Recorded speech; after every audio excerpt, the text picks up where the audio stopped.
नमस्कार प्यारे साथियों, कैसे हो आप। आशा करता हूं आप सभी अपने घर आले नीले कुंज पर बिल्कुल मस्त, जबरदस्त, तंदुरुस्त और हष्ट-पुष्ट होंगे। प्यारे साथियों, एक बहुत ही बेहतरीन, बहुत ही शानदार, बहुत ही जबरदस्त और एग्जाम ओरिएंटल में आपके लिए आज एक बेहतरीन सेशन लेकर आया हूं, जिसमें हर एक चीज आपको बताई जाएगी। आखिर किस प्रकार से आप यूपी टेट में हिंदी में सबसे अच्छा अपन परफॉर्म कर सकते हैं, किस प्रकार से आप हिंदी में 30 में से 30 प्रश्न सही कर सकते हैं। तो एक बार फटाफट से सारे के सारे शेयर कर दीजिए ताकि मजा आ सके। आज की इस कार्यशाला में हर एक चीज के बारे में आपको पढ़ना है, हर एक चीज के बारे में आपको जानकारी रखनी है। और पढ़ना क्या है, उससे ज्यादा हमें जानना है कि आखिर हमें क्या नहीं पढ़ना है। क्योंकि क्या नहीं पढ़ना है, इस बात की अगर आपने जानकारी ग्रहण कर ली है तो निश्चित तौर से आपका परीक्षा में सिलेक्शन हो जाएगा। क्योंकि लोग यूं ही बहुत कुछ पढ़ते रहते हैं, लेकिन प्रश्न आपका बहुत कुछ में से नहीं आता है, प्रश्न आपका केवल कुछ में से आता है। तो उन कुछ बिंदुओं को आपको विशेष तौर से ध्यान रखना है। तो एक बार फटाफट से शेयर कर दीजिए, क्योंकि मैं आज बताने वाला हूं पेपर 1 और पेपर 2 में आखिर किस किस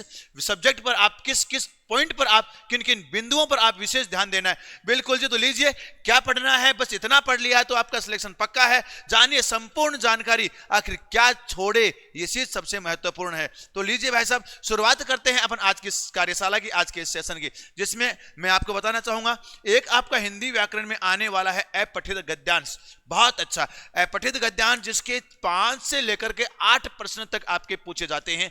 ये आपके बिल्कुल फ्री के नंबर हैं, क्योंकि पैराग्राफ को आपको पढ़ना है या काव्य को आपको पढ़ना है, फिर उसके आधार पर इसके उत्तर देने हैं। बहुत अच्छा है, केवल और केवल उसका भाव आपको समझना है, उसी भाव के आधार पर अपने आप आपको प्रश्न प्राप्त हो जाएगा। तो यहां पर आपको अभ्यास कीजिए, क्योंकि अभ्यास आधारित आपका रहेगा। अगला है हिंदी व्याकरण। हिंदी व्याकरण आपके 12 से लेकर के 15 अंक तक पूछी जाती है, यानी सबसे बड़ा अगर आपका पार्ट है तो वो हिंदी व्याकरण का है। इसको आप भूल करके भी नहीं छोड़ना है। सटीक जानकारी ग्रहण करें, गहराई से जानकारी ग्रहण करें, और किन किन बिंदुओं के बारे में आपको अच्छे से पढ़ना है वो मैं आपको बताऊंगा अभी। उससे पहले शिक्षण शास्त्र अर्थात पेडोलॉजी। पेडोलॉजी आपके रहने वाली है साथियों 7 से लेकर के 10 अंक, यानी न्यूनतम आपके 7, अधिकतम आपके 10 अंक तक यह आपका रेशियो जा सकता है। समझ पर ध्यान दे, यहां पर आपके प्रैक्टिकल क्वेश्चन आएंगे, कॉन्सेप्चुअल क्वेश्चन बहुत कम आएंगे, क्योंकि पीछे वाले पेपर्स में आपने देखा होगा सीधे कॉन्सेप्ट बहुत कम पूछे गए हैं। जो आपकी कॉन्सेप्चुअल चीजें हैं, यानी जो आपने प्रैक्टिस में ली है, प्रैक्टिकल में ली है, वहां से आपके प्रश्न आपके आधारित आ रहे हैं। समझ पर आधारित यानी तर्क शक्ति परीक्षण यहां पर आपका किया जाएगा। आपसे यह नहीं पूछा जाएगा कि कुत्ता आखिर किस पर, किस शिक्षा शास्त्री ने कुत्ते पर प्रयोग किया, किस शिक्षा शास्त्री ने बिल्ली पर प्रयोग किया, यह आपसे नहीं पूछा जाएगा। अनुबंधन का सिद्धांत किसने दिया, यह आपसे नहीं पूछा जाएगा। आपसे पूछा जाएगा आखिर अनुबंधन का सिद्धांत कार्य किस प्रकार से करता है, इसके बारे में आपसे पूछा जाएगा। आखिर किस प्रकार से आप एक विद्यार्थियों को बेहतरीन व्याकरण शिक्षण करवा सकते हो, यह बात आपसे पूछी जाएगी। यानी वहां पर आपको आपके बुद्धि पर, आपके तर्क पर आधारित प्रश्न पूछे जाएंगे, कॉन्सेप्चुअल कम पूछे जाएंगे। विशेष तौर से ध्यान देना है, परीक्षा में व्याकरण का दबदबा ज्यादा है, अतः इस पर विशेष ध्यान दे। यह नहीं है कि आप केवल और केवल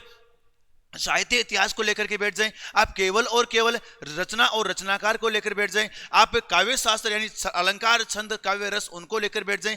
बेटा वहां पर आपका मात्र और मात्र एक प्रश्न आने वाला है, और उस एक प्रश्न के चक्कर में आप पूरा का पूरा इतिहास लेकर के बैठोगे, इससे बड़ी मूर्खता आपकी कुछ नहीं होगी। तो बिल्कुल और बिल्कुल आपको सिलेक्टेड चीजें पढ़नी है, एकदम से पॉइंट टू पॉइंट चलना है। विशेष तौर से ध्यान दें, व्याकरण का पार्ट आपका ज्यादा है, और व्याकरण में भी विशेष तौर से सबसे महत्वपूर्ण, सिलेबस में भी मैंने आपको बताया था, सबसे महत्वपूर्ण पार्ट रहने वाला है अपना वर्णमाला का। यहां से आपके 2 से 3 प्रश्न आ सकते हैं। सबसे महत्वपूर्ण टॉपिक्स है आपका यह है, और इसके अलावा संधि, समास, तत्सम, तद्भव की गहरी समझ विकसित करें। यहां से आपके सीधे प्रश्न बनते हैं बेटा जी। यानी पूरी व्याकरण एक तरफ और ये वाले बिंदु आपके एक तरफ, इन पर आपको खास विशेष तौर से ध्यान देना है। इसके अलावा शब्द सामर्थ्य में अपन पर्यायवाची, विलोम शब्द, वाक्यांश के लिए एक शब्द, इनका आपको नियमित रूप से अभ्यास करना है, और ज्यादा से ज्यादा हो सके इनकी अपनी भाषा पर पकड़ मजबूत बनाने के लिए शब्दकोश को अध्ययन करना अपने बहुत ज्यादा जरूरी है। शब्दकोश को तैयार करना आपको बहुत ज्यादा जरूरी है। तो शुरुआत कीजिए आप पर्यायवाची से, उसके बाद विलोम शब्द, वाक्यांश, शब्द शुद्धि तक आप अपनी पकड़ बनाइए। लेकिन सबसे महत्वपूर्ण पार्ट आपका यह भी रहने वाला है शब्दकोश का पर्यायवाची। पूरा का पूरा शब्दकोश अकेला टॉपिक आपका कवर करता है। इसके अलावा साहित्य व विशेष यानी प्रमुख रचनाएं आपको अध्ययन करनी है। पूरा का पूरा हिंदी साहित्य का इतिहास नहीं पढ़ना है, पूरी की पूरी रचनाएं और रचनाकार आपको नहीं पढ़नी है। कुछ महत्वपूर्ण रचनाएं जैसे सूर सागर है, किसने लिखा है? सूरदास द्वारा लिखा गया है। यामा है वह अपना किसके द्वारा लिखा गया है? ऐसी कुछ अनामिका है, किसके द्वारा लिखा गया है? हरिवंश राय बच्चन जी की प्रमुख रचनाएं कौन सी है? जो आपके मुख्य कवि हैं, केवल उन्हीं पर आपको ध्यान देना है, क्योंकि यहां अगर इस साहित्य इतिहास को लेकर बैठ गए ना तो बेटा आपका बेड़ा पार होने वाला नहीं है। आपका बेड़ा पार कराएगी हिंदी व्याकरण, तो व्याकरण पर विशेष ध्यान दे, प्रमुख रचना एवं उनके रचनाकार को याद करें। इसके अलावा छंद रस अलंकार की केवल पहचान आपको सीखने, ज्यादा डीप कॉन्सेप्ट में आपको नहीं जाना है, ज्यादा गहराई में आपको नहीं जाना है। अब क्या आपको छोड़ना है? क्योंकि आपको विद्वान नहीं बनना है, अभी आपको एक बार शिक्षक बनना है, अभी एक बार आपको परीक्षा पास करनी है, उसके बाद अपन विद्वत हासिल कर लेंगे, कोई समस्या वाली बात नहीं है। लेकिन एक बार आपका काम है परीक्षा में आपको सफलता प्राप्त करना, परीक्षा में सफलता किस प्रकार से हासिल करनी है उस चीज के बारे में जानकारी देखना। तो शिक्षक बनना है, आपको विद्वान नहीं बनना। साहित्य का गहरा इतिहास पढ़ने पर नष्ट न करें। अरे साहित्य का गहरा इतिहास पढ़ने के लिए बैठ जाओगे तो इसमें आपका समय पूरा जाया हो जाएगा, यहां से आप अपने मजबूती को नहीं बना पाएंगे। जो कलिष्ठ काव्य शास्त्र की परिभाषाएं हैं वो आपको उलझा करके रख देंगी, तो उनको भी आप छोड़ने की कोशिश करो। ऐसी व्याकरणिक बारीकियां जो गहरी परीक्षाओं में आती है, net, JRF, first grade, PGT, TGT वगैरह में आती है, उनको आप छोड़ दो। केवल और केवल आपको सामान्य जो स्तर है वह आपको पकड़ना है। ध्यान रखें, स्मार्ट स्टडी मंत्र आपका क्या रहने वाला है?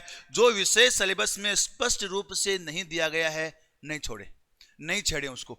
जो पॉइंट आपका सिलेबस में स्पष्ट नहीं बताया गया ना बेटा, उसको हमें हाथ भी नहीं लगाना है। बिना फालतू में जबरदस्ती कहीं पर भी हमें अंगुली नहीं करनी है, बिल्कुल पॉइंट टू पॉइंट हमें चलना है। सिलेबस का एक भी पॉइंट नहीं छोड़ना है, लेकिन सिलेबस से बाहर हमें एक कोई पॉइंट नहीं पढ़ना है। लीजिए बात करें अपन थोड़ी सी आगे। साथियों एक सूत्र बना लो, आरपीपी, रीडिंग, प्रैक्टिस और परफॉर्म।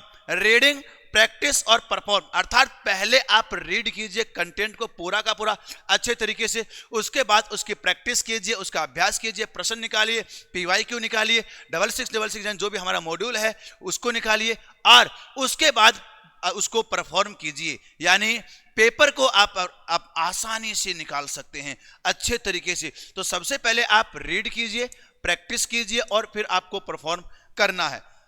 यानी अपन कह सकते हैं केवल प्रमाणिक और अनुशांसिक पुस्तकें जो आपकी विभाग द्वारा जारी की गई हैं, एनसीईआरटी की पुस्तकें हैं, वही आपको पढ़नी है, ज्यादा एक्स्ट्रा मैटर आपको नहीं पढ़ना है। इसके अलावा यूपी बोर्ड की पुस्तकें हैं, वहां पर आपको विशेष तौर से ध्यान देना है।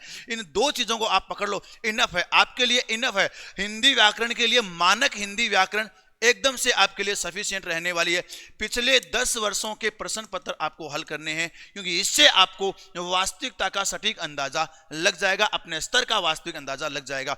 परीक्षा के माहौल में साप्ताहिक मॉक टेस्ट दें, अपनी गति को बढ़ाएं और टाइम मैनेजमेंट करें। सबसे महत्वपूर्ण चीज आपकी यही रहने वाली है। इसके अलावा बात करें तो साथियों ध्यान रखना, आपकी जीत सुनिश्चित है, लेकिन आज से ही, कल से नहीं बेटा, आज से ही पूरी लगन के साथ अपनी तैयारी शुरू करें और लक्ष्य हमेशा बढ़ा रखें और अपनी मेहनत सटीक और एक सही दिशा में करें, क्योंकि यही आपकी सही दिशा में की गई मेहनत आपको सफलता के नजदीक लेकर जाएगी। बस इतना पढ़ लिया तो बेड़ा पार है। अगर इतना आपने मैटर क्लियर कर लिया है तो आपका निश्चित तौर से यूपी टेट आप चुटकियों में निकालोगे। केवल यूपी टेट नहीं बल्कि सुपर टेट भी आप आसानी से निकाल पाओगे। तो लीजिए, उम्मीद करता हूं मेरे द्वारा बताई गई प्रत्येक जानकारी आपके जहन तक पहुंची होंगी। यह हमारे लक्ष्य परिवार के 4 ग्रुप हैं, ये हमारे 4 ऐसे परिवार हैं जो आपको हमेशा आपके लिए कार्य करते रहेंगे, जिसमें अपन कह सकते हैं लक्ष्य क्लासेस उदयपुर, लक्ष्य जूनियर, यह आपका व्हाट्सएप चैनल और ये आपका रहने वाला है इंस्टाग्राम चैनल। हर के साथ आपको अपना जुड़ाव करना है। उम्मीद करता हूं मेरे द्वारा बताई गई प्रत्येक जानकारी आप तक पहुंची होगी। बाकी बातें करेंगे अपन अगले सेशन में, और बहुत जल्द मैं आपके लिए इसकी कक्षा शुरू करने वाला हूं। तो साथियों हो जाइए तैयार, अपने भुजाओं में नया होंकार भर लीजिए, क्यों अब हम शुरुआत करने वाले बहुत जल्द इसके लिए। तो लीजिए बाकी बातें करेंगे अपन अगले सेशन में। तब तक के लिए राम राम, जय हिंद, जय भारत।